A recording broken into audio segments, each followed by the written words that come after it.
Alright guys, double trouble, finished the last video, now recording this one on the same night. So, I'm going to apologise in advance because I took 2 pictures for this entire game. So a lot of this will be theatre of the mind, you'll be, I'll craft an image in your head and you'll see the wildness of the game rather than you actually getting to see the pictures. Because no one wants to see the pictures, you just want to hear me talk, right? That's the vibe we're going for. Anyway, so this we've been through my list. It's basically just a bunch of centaurs and monsters. Jamie's basically taken a similar idea with his orcs and goblins.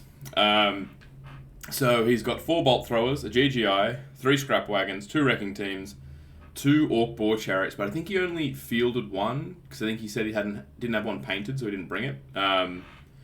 And he's got a unit of 5 boar riders, a unit of 10 orc boar riders, and then a unit of 30 goblins with 2 mad gits.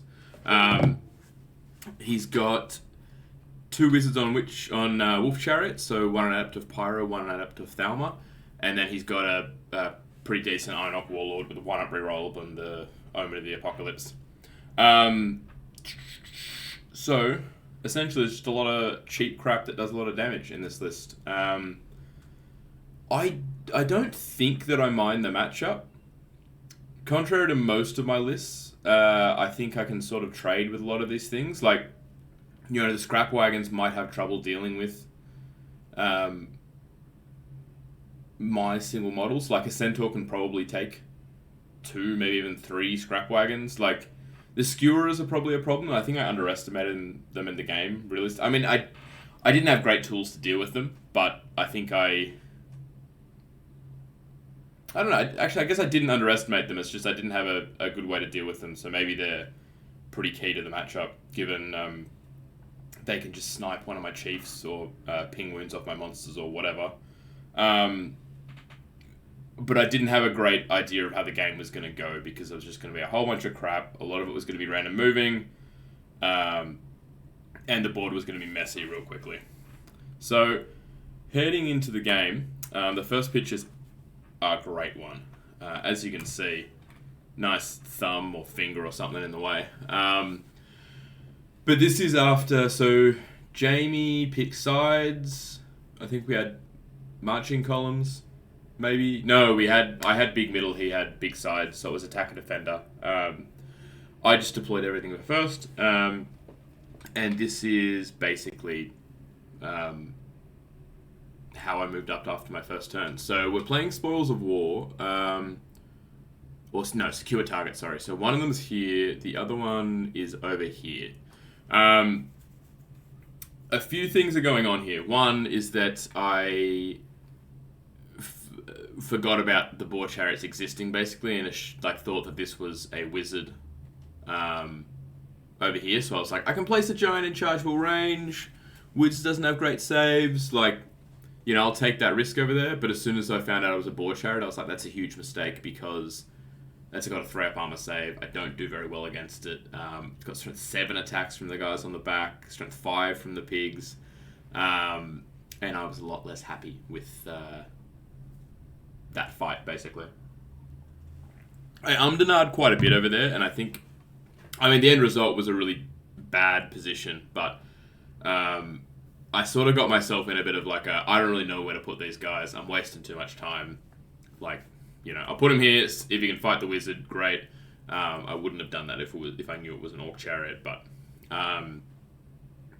the position of the other guys, regardless, is quite dumb because they're not really there for counter charges. They're all within 6 if the guy dies or breaks. And spoiler alert, what's going to happen over there is he's going to declare the war turn 1, charge the giant, I'm going to lose by 3 break, and then my other 2 giants are going to flee and not rally. So basically turn 1 I lose 900 points, because I'm an idiot. Anyway, on to other things that happen in the game. I don't even know where the next picture is, so I should probably look at that to know when I'm moving on. Okay, alright. You got a sneak peek at what happens. So, one thing I don't really know how to deal with mad gits very well. What I essentially did with my dogs was move them up in a position where my basic plan, or my basic idea was he can charge me with his... so essentially, he can't get out of 8 inches of them if he doesn't charge. So if he doesn't charge, even if he charges with something else, he's going to have to release the Mad Gits. Unless, I guess, if the Wrecking Team goes through, but if the Wrecking Team then goes through and is no longer under his control in terms of direction, that's a trade I'm perfectly willing to take. Essentially, so what I'm thinking there is I'm making him so that if he doesn't charge me, he's going to have to release them. If he does charge me, I'll flee, pull him out of position, but maybe because I'm like 5 inches away or something, I think, from him. I was trying to make it so that it was reasonably likely that, one, if he caught me, I mean, he's kind of stranded out there and I can hit him on a few sides if my giants didn't flee. But if he doesn't catch me, it's quite likely that he'll be within 8 anyway and then have to release them regardless. So that's sort of my thinking there. I don't really know if it's a good plan, but it did work out in this game because that's exactly what happened. He charged me, I fled, and I think his fail took him 6 inches forward, which was enough to basically put him just within like 7 or something, and have to release the Fanatics basically. Elsewhere, what do we got? We basically, so he's deployed in a way to sort of block my ambushes coming on. But one of the things I'm thinking over here is my toughness 6 Centaur, not that afraid of the pump wagon. Also not that afraid of the stick of Orc Boar Riders. So thinking he's in a pretty decent position if he can survive the magic and the bolt thrower shots to give me a sort of decent start on getting this objective. Because Jamie's list isn't great for scoring. Mine's probably better just because it ambushes, so I get it in the right positions. But if I can deal with the goblins, and I can deal with the boars, he's only got 1 unit that can score anyway. So sort of what I was looking at immediately was like, I think I can take these goblins, and if I take these goblins, this objective is being held by probably no one, but at best, or at worst, Jamie's not getting it. I might be able to get it. It's probably unlikely. It would depend on how the game went, but pretty much if I take care of these goblins, no one's getting that. The Orc Riders over here are a little bit harder to deal with, but because his general is out of the unit, I can probably take them with a few things. Like one Centaur Chief would win and force a break check. So I've got a decent few ways to deal with them, but priority at the moment is just dealing with this stick here, and then basically making it so that this unit's his only scoring unit. And I still have obviously options to deal with that and fight that. So that's sort of what's going through my mind in terms of the objective play here. I think... I don't know why I think he was just here in case... No, I'm not sure. I think he was just sort of... He didn't want to be charged by a pump wagon, but he wanted to be around if things were happening around this objective. So he was keeping out of range of something that I think would beat him in combat and just maybe later on is going to be helpful. I've lost one of the other ones, but the two... I don't know where the... yeah, I started with 2. Oh, the other one fled. No, it's sitting right there. I thought that was a wing. It's sitting right there, and it's going to flee from a charge from something. I think from the Orc Boar Chariot. Which again was like, I flee from that chariot. It's a Goblin Wizard. The leadership won't be good. Pretty decent chance that he won't pass his redirect. But different when it's leadership 8, rerollable. So anyway, that's sort of my early game mistakes over on the left flank that put me in a tough position. But then the rest of the game started to go quite decently from there, just by me getting like a lot of the sort of 50-50s. So yeah, we can see all the giants are gone. The dog rallied, ironically. Sent the Jabber into the goblins. So what have I lost? I lost 3 giants. I've lost one of my Jabbers. How did I lose a Jabber? Really? Oh, yes. Okay. So a few things happened in his movement. But basically, the pump wagon was sitting in front of his GGI. and the Mangler Squig was in front of it. Mangler Squig Wrecking Team. I declared 3 charges, one with my Jabber, one with my 2-up, 5-up Chief, and one with my Lance, so super high strength Chief. Which again, I didn't remember that he had Wildhorn. Essentially, the plan here was if I charge the flank of this pump wagon, I can overrun into the GGI. I didn't want to do it with all 3. If I did it with the 2 chiefs, they can get in and the war boss won't be able to see them. If I got in with all 3 on the overrun, I would at least for the Jabberwock that's fighting the goblins be going, I'm giving -1 aura to his general, so his general's giving out leadership 8, and then -2 on the goblins for fear and Jabberwock aura, so they'd be testing their steadfast on 6. But what I ended up doing instead, after I made all 3 in, was I just decided I'd sit the Jabberwock on top of the Nasher team, because I didn't want him... Essentially, because I was charging the pump wagon, my overrun would take me into the GGI, and I'd fight that on his turn. That meant that he had a turn in between me killing the pump wagon and me fighting the GGI, where he could move the wrecking team through that combat and quite possibly kill, particularly basically my Lance Centaur that I wanted to keep alive. Not wanting that to happen and thinking like, you know, I'm in a bad spot because I've lost these giants. I realistically need to keep that Centaur guy alive and get lucky against the GGI. It was, I mean, I don't know what I'm doing. I don't know why I forgot again he had Wildhorn, but it would have been great because it would have taken me to strength 9. I don't think it actually mattered, in fairness, because I think he wounded with all 4 of his attacks, maybe even. No, maybe, I think he did 3 and the other guy did 1. Basically left the GGI on 1 wound with a steadfast break check, because I don't break his ranks. I was real excited at first, because Jamie was like, no, he's dead, he's unstable. And I was like, oh, see, that's perfect. I didn't know, I thought it was supernal.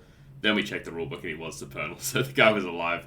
And that's basically what's happening here. So I do kill him in the next round of combat, though. So that is, I think, pretty lucky. 1, making the charges, because they were like, I think I needed 9, 9, and only like a 7 or a 6 from the Jabberwock. But like, making 2 9s on Swift Stride in a turn is pretty good, in my opinion. I'm pretty happy with the Jabberwock against the goblins. I'm a little bit worried about the wrecking team and what it can do. Sort of hoping with a low discipline over there that I can break him. Maybe if he goes through, he doesn't do that many wounds to me, because I'm not expecting the goblins to do that many wounds to me. Ironically, what happened over in that combat is I rolled shit for Thunderstomps, I think, on my 2nd turn. I rolled poorly for both of them, and I was saving my breath weapon, because I was like, I don't need my breath weapon, it's goblins, it's fine. But so the first turn, I either won by 1 maybe, or drew it, and the 2nd turn, after his wrecking team had failed to make the combat, basically, and was just sitting, almost touching, because I was like 6.1 away or something, and he rolled a 6, so he didn't get to go through, and he just sat really close to it. I lost by like 1 or 2, because I did so poorly and he had ranks and a banner. I fled. He failed his restrain check because of the fact that he has to take that when I'm still in contact with him, so he's still got the -2. And then, because of the position of the wrecking team, I missed it on my flee, but he ran through it. So he took like 10 wounds to his goblins and killed his own wrecking team. And my Jabberwock then just turned around in my turn and went, cool, well, I'm back, boys. Over on the right, so I got charged by a pump wagon with my Aaghor's chief. He took a wound, but then he killed it. I think I must have sent the Razortusk in just to make sure of that. My general charged the flank, or the front maybe. No, I think they were still in flanking. But basically he charged that unit of 5 Orc Boars and then pursued off the board to keep him safe from getting countercharged. And the Warlord over here just sort of positions that he'd be able to charge my guys after I killed his GGI. How does that? Yeah, because killed the pump wagon on my turn, did wounds to the GGI on his turn, then killed it on my turn. So basically, no matter what I did, he'd be able to... I was going to be there, basically. So he turned him around so that he could fight me somewhere with them. These mongrels are sort of just here. I think my Wildhorns didn't make it on. I mean, they're not here, so they must not have. Yeah, in the end, I brought one over here to shoot at his wizards and sort of threaten there. The other one was over here, essentially threatening flank charges if his boars moved forward. Or if they declared a charge over here, I'd just flee with my Razortusk, who I think I moved up to chaff them with, and then get the flank charge with the Wildhorns, which would be I pretty much an auto win. Just because I've got way more attacks, ranks, flank, banner, and all that sort of stuff. These mongrels are basically just hoping that they stay alive long enough to get within 6 for my turn 6. What basically happened over here is I took a long shot and I went into the chief, trying to kill him with... eventually I killed the goblins, killed the GGI. He must have killed something first, or I think I overran into him because my ambushes came on, charged a wizard, broke it, overran into him, so held him up for a turn. I think that's what happened. But regardless of what happened, I ended up getting a Centaur Chief into his Warlord where I was like, the game's going pretty poorly in terms of points-wise because I've bled a lot and I haven't got any valuable things off him. I give it maybe a 15% chance that I kill the Warlord. I don't know if it's a good decision or not, but I was like, well, 15% chance to really get back in the game. I'll take it. I'll give that a go. Didn't kill him. Did 2 wounds, which was pretty nice. But it was one of those situations where I would have really liked to have my strength 9 Lance guy still alive.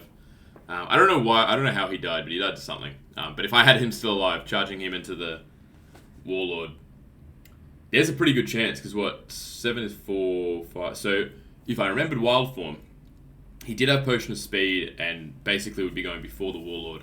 And I'd have 4 attacks, maybe re-rolling to hit, hitting on 4s, wounding on 2s, and he'd get no save against it, which all of a sudden, pretty decent. Pretty decent. Assuming I pass Primal Fury, which is a bit dodgy because, it's Leadership 8, anything could happen. I should get 3 hits, and then it's 50-50 whether I kill him because he doesn't get a save. So, would have been cool if he was alive and could get that chance. Over on the right, I was actually in quite a happy position once my general came back on because he could get out of line of sight of these guys, and basically there was nothing they could do but be charged by him. But what ended up happening is one of the bolt throwers hit the general, wounded him, failed my save, and he did 3 wounds and just killed me. And it was, that plan was sort of all over. And yeah, the only other things that really happened in the game were, at the end, he moved these guys up within 6 of this, and he managed to get his Warlord to charge my mongrels. And the game ended, the last thing that happened in the game was me taking a break test on my mongrels Leadership 6, and I stuck.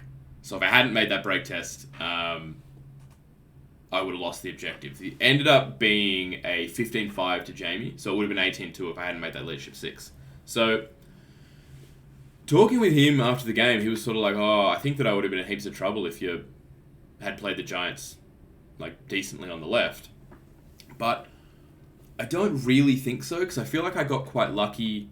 I got quite lucky to hold at the end. I got quite lucky to kill the GGI and get in over there the way that I did. And